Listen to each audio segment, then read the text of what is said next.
What is up, guys? This is Chris from Castle Tech, and today I will be opening up the Game Capture HD60S card that is from Elgato. Now, this card actually came in pretty quick. Picked it up off Amazon for $168 after tax. And I'm just basically going to open it up and see what's inside. So here it is. Here is the Elgato Game Capture card HD60S. And yeah. I picked it up off Amazon and gonna go ahead and give it a go. Open it up, see what's inside. Alrighty, this is my nice Japanese knife here, straight from Japan, from some prefecture, I'm not sure what, as I slice my hand off. Alright. Let's go ahead and get this thing proper open. Alright, okay, it's done with down there. Alright, and it seems like just a simple pull. Excellent. Now that's I can go over there. Opening. Ooh, exciting.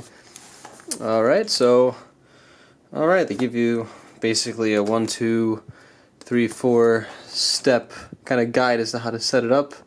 Basically plug it in via HDMI, plug it into your console, and if you hear thunder, it's raining outside pretty loud. And let's see, right there, hook it up to your PC and then download the drivers for it and all that good stuff. Okay, so I'll open that in a second. So here's the module itself. It's actually pretty nice. It's got like this nice little rubbery thing on the back of it. And yeah, it's actually very nice. I like how it feels. It feels very good. It's got like a hard little plastic thing to it. USB Type-C port, HDMI, it's got audio in, and then HDMI out, of course. Yeah, it actually feels very nice. It's not too heavy. It feels very similar to like how like a mobile power bank would feel. That's pretty nice. I like that. All right, going into this right here. So, what is this? Bunch of German, bunch of French. Battery powered operation. Okay, I don't know, maintenance and cleaning, just a bunch of little whatever. Alright, now that I got everything focused up, go ahead and we open the first little package, and we have USB 3.0 to Type-C adapters. That's pretty cool. I don't have one of those yet. USB Type-C, I don't really have any devices that use that. And then, boop, putting that aside, last thing. And this is simply an HDMI to HDMI cable. I have dozens of these, if not more than that. And yep, it's pretty standard. Looks like it's about a little over 2 feet, probably closer to 2.5 feet.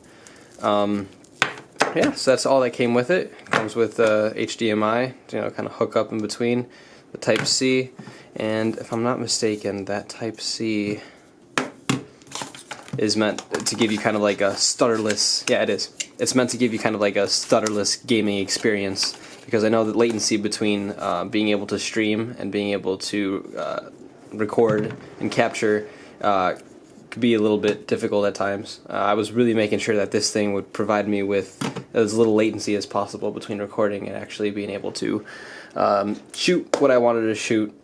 And it comes finally with this little sticker, this little Elgato gaming sticker. I'm probably going to put this on my MacBook just as a little fun thing. Yep, so that looks like everything. I'm going to go ahead and go into in-depth when I'm actually going to start everything. But this was just a little unboxing to kind of see what was in the box. Very nice. I like what I see so far. Doesn't look, bad. It looks pretty high quality. It doesn't feel like garbage. It doesn't feel like one of those plasticky $50 ones you could probably pick up at a Best Buy or something like that. These actually feel like very good cords. This thing's actually fairly long. This looks like it's about 5 feet or so. USB Type-C 3.0, that's good. And that is everything. Alright, so once I get this all installed on my Mac, I'm going to go ahead and give it a go and go from there. Alright. Alright, so we're going to get into basically the software that the Elgato HD60S has to offer. And in the right-hand side, you're going to have 6 boxes that are going to basically have all your settings and your functionality. So we're going to go ahead and get into those. So starting out with capture settings, which is in the top right hand corner, should have blue outline around it. Basically, this allows you to select your bit rates, your picture settings, all that stuff. So if you're doing like a long stream, you might want to consider doing something that's going to be more around the 780p range, maybe 1080 if you really wanted quality, because the file sizes, if you do hours and hours, are going to be quite large. So the capture settings basically allows you to tailor how big you want your files and at what quality you prefer them in. So it's very useful. It's a pretty good feature. From here, you have live streaming, which is right below it. So basically what this does is it allows you to basically set profiles to fine-tune your live streaming bitrate and make sure that you have enough, let's say, quality that you want in your video. So if you want to make sure that you have the utmost quality, you have to back it up with the specs within your computer to be able to process all that real time. But it is possible. You are able to fine-tune the quality of your video, and then on top of that, it lets you know that you're on air, and then you can set all your text and your profiles in the live streaming tab right there. So it's very useful. It's nice if you have a set style and you don't want to ever change it. You could preset it right there, and it's good to go when you want to live stream. Very, very useful. Now, right below that, you have game audio.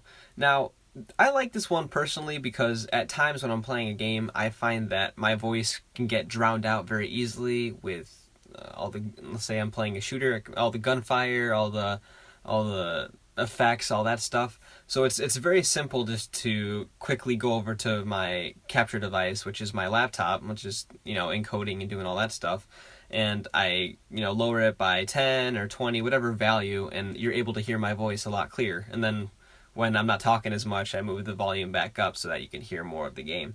And that is what I use it for. So the game audio icon and the settings are very useful. It lets you kind of see where you're at.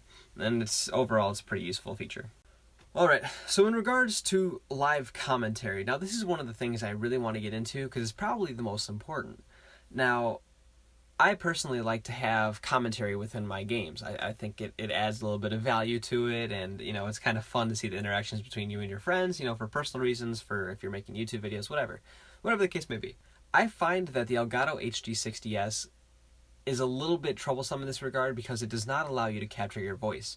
It'll capture party audio, so it'll capture all your friends, it'll capture game audio just fine, but it won't get your voice. So the only workaround for that at the moment is to get a USB mic and to plug that into the computer that you're using at the time. I use my MacBook and it's just fine. I got a MacBook Pro. It's able to handle all this input going into it, but it's a little bit cumbersome. I have a USB wire going to my shirt collar because it's a lavalier mic, and then I have my controller mic that's in my PS4 controller. I had that going to my ear. It's another wire, and then I have the Elgato HD60S USB and HDMI cords running from my computer to my console. So it's a big mess of wires, and it's something to keep in mind that if at the moment for some reason there's no real good way to capture your voice on a console while using a game capture card that I've found, at least from Elgato. I do want to mention, however, in the unboxing, I'm sure you saw that there was an audio in port.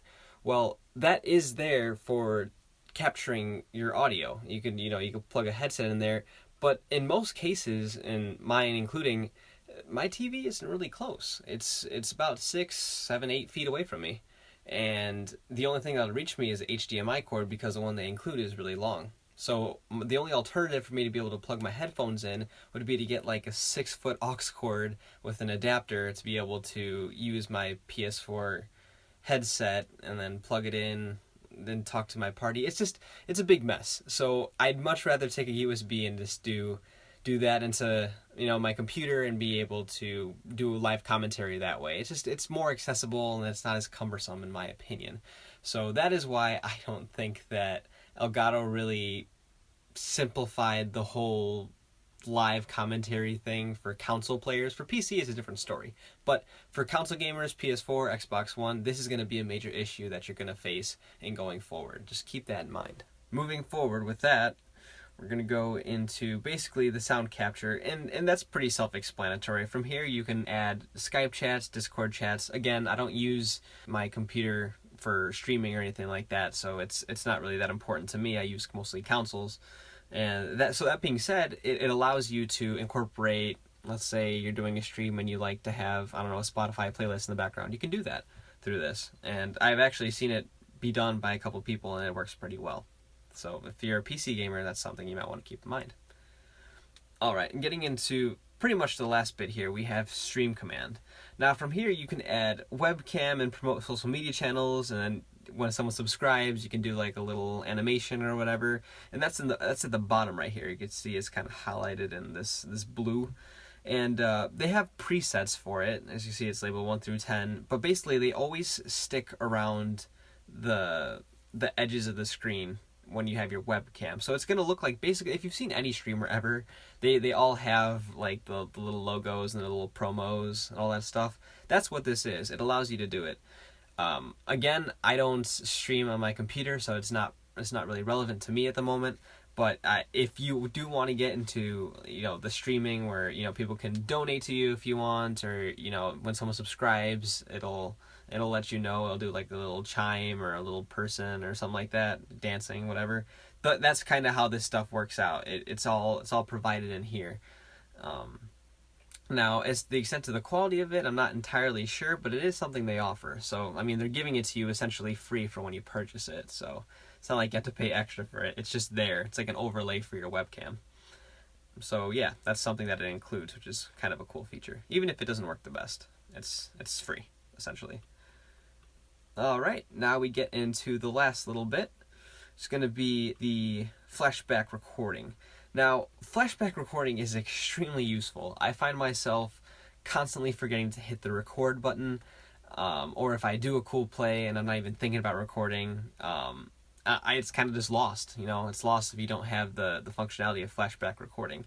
So basically, the Elgato HD60S can record gameplay retroactively. So you forget, and it's like, damn, I'm kind of out of luck. Oh wait, I had my Elgato plugged in the whole time. I'm good to go. I can go ahead and go back 15 minutes when that play happened and use it. So it's extremely useful. I find myself forgetting to record or not even recording at all and wanting to use a feature like this, and now it's available. So it's extremely useful if you play by yourself or with friends and cool stuff happens all the time. You don't hit record. Well, now you do. You have the option to hit record essentially whenever you'd like. So that's pretty cool. So something I really want to talk about is why the HD60S. How does this work better than, let's say, an average game capture card? Well, the only reason I chose it, after doing research on a bunch of different cards, the only reason I chose it was because of the lagless, kind of seamless gameplay that you could have. So one of the biggest problems for people who use game capture cards is they have to deal with a little bit of input lag. So let's say, for example, you're playing a shooter, you shoot, or you hit jump, or you do whatever. You can have like a fraction of a second lag between when you hit the button and when something actually happens. Pull the trigger and it takes a while for you to shoot. It's very minimal, not that much, but I'll be honest with you, when you get to a certain level, like let's say like you're a pro, or you rely a lot on your reaction time, hundredths of a second can be the difference between you winning or losing or dying or staying alive. So it's really one of those things that was important to me, and to be able to achieve a seamless kind of experience is to have your computer do a lot of the heavy lifting. And what I mean by that is your CPU and your GPU are really going to be taxed in processing a lot of the video footage rather than your card doing it. So how it used to work in the past is it really would be the little game capture card that have a lot of the encoding in it. So it'd be able to process some of it and then send it to your computer for further processing. That took time. And the HD60S, it's basically sending everything to your computer to be processed. So that way you're just going and playing your game and your computer's doing the heavy lifting.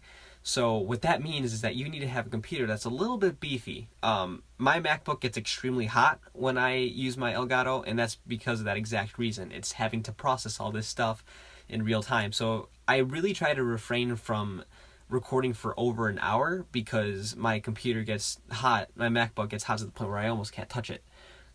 And that's something to keep in mind. So if you're going to record, I recommend having a PC, not necessarily Mac. It's not the best thing ever. And making sure that you have a really good graphics card, like an NVIDIA 1070 or 1080 at least. And then if you have an AMD chipset, you might want one of the new Ryzen chips. I heard those are extremely good. Or you could have an they recommend at least a higher i5, but I'd say go with an i7 if you have an Intel motherboard and you're spec'd out that way. just so that you're not stressing your system out and it's able to handle everything pretty efficiently. In the end, you have to choose what card is good for you. Would I recommend the Elgato HD60S with the setup that I have currently? Yes, I completely would. Bang for the buck, the software isn't complete garbage. It's actually pretty good. It works on both Mac and PC, so if that's something that, you know, you work with both, which I do, that you can do very easily. And yeah, it's overall it's a good card. For one, I paid like $160, the high 160s. That's not a bad price for what you're getting here. You get quite a bit. It's pretty efficient, and yeah, I give it a passing grade. Alright, this was Chris from Siltech. Leave a thumbs up if you liked it, thumbs down if you didn't, subscribe if you really loved it, hopefully. And yeah, I'll catch you on the next one. Alright, take care. Bye-bye.